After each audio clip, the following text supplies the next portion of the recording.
What's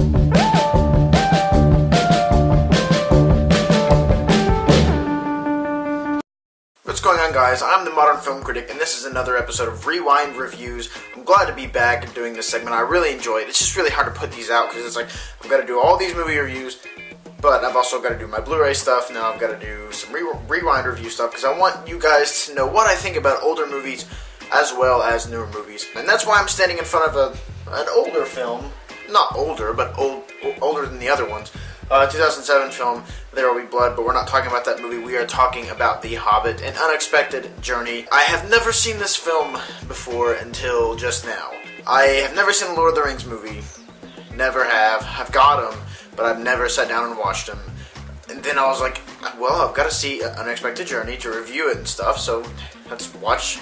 I've got to see the Desolation of Smaug, so let's watch An Unexpected Journey. I was pleasantly surprised by this film. We've got Martin Freeman killing it as Bilbo Baggins. If you don't know what it's about, it's pretty much about this hobbit that lives by himself. I don't think he's necessarily in the slums, but I mean he doesn't have a lot of money. He's a hobbit. That's the best way to sum it up. And one day his house is raided by dwarves, and they're like, we're going on an adventure. And that's pretty much all I need to tell you. And it's such a fun movie, and Peter Jackson is directing this film, by the way. He's the same guy who did the other Lord of the Rings films. And, I was expecting this movie to be overlong, and sort of dull and kind of boring, but I was very surprised by this film, and I had such a fun time with it.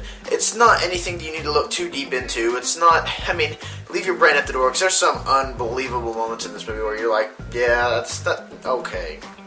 But it's not really believable, but it's so much fun to watch unfold on screen because it's visually stunning. It looks very, very well done. Peter Jackson is a great director, and the score for this soundtrack for this movie is so good. I love listening to it. I actually went to YouTube and listened to it, and I was like, man, this is awesome. I'm gonna put this on my iPod and listen to it.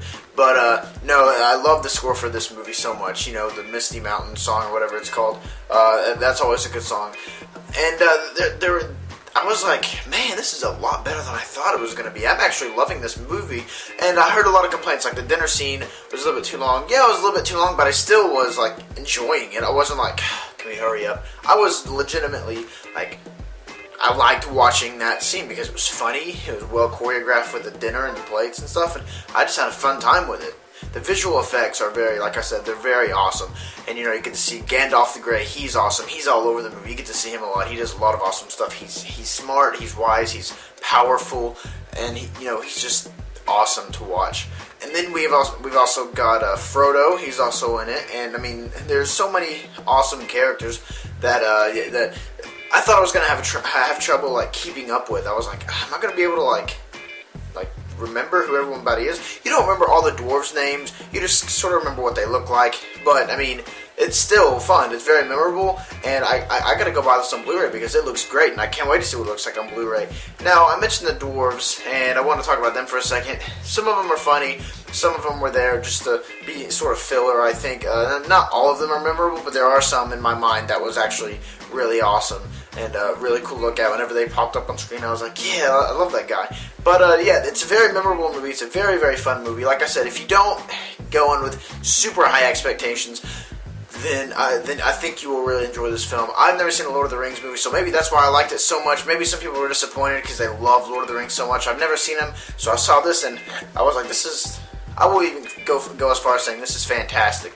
And if I would have saw it last year, it definitely would have made it in my top 10, maybe even my top 5. That's how much I loved it. I wasn't expecting to love it this much, but it's fun, it's entertaining, sort of long. It could have been cut down a little bit, but I was there. I felt like I was in Middle Earth when the music hit. I was pumped during the action scenes. I was like, Peter Jackson is a visual master. This looks so good. I was like I said, I was invested into what was going on. I was there through the journey throughout. Loved this movie. I can't get it to 5. I'm going to go 4.5 out of 5 for The Hobbit, An Unexpected Journey. Let me know what you guys think about this film. Did you enjoy it? Are you on the fence where people were kind of disappointed by it? Let me know your thoughts in the comments section. And are you seeing The Desolation of Smaug? Let me know. I will see that. I'm seeing it tomorrow, and I will have your review up tomorrow or late Saturday morning. I've got a lot of stuff going on this weekend. I'm seeing Nebraska. I'm seeing The Hobbit, and then I got to see Medea's Christmas. And There's a lot of stuff going on right now, so bear with me. I know this is probably a really dark corner that you're watching me in, but like I said, we'll get things back on track very soon. So thank you guys for watching. Check out The Hobbit, and let me know what you think.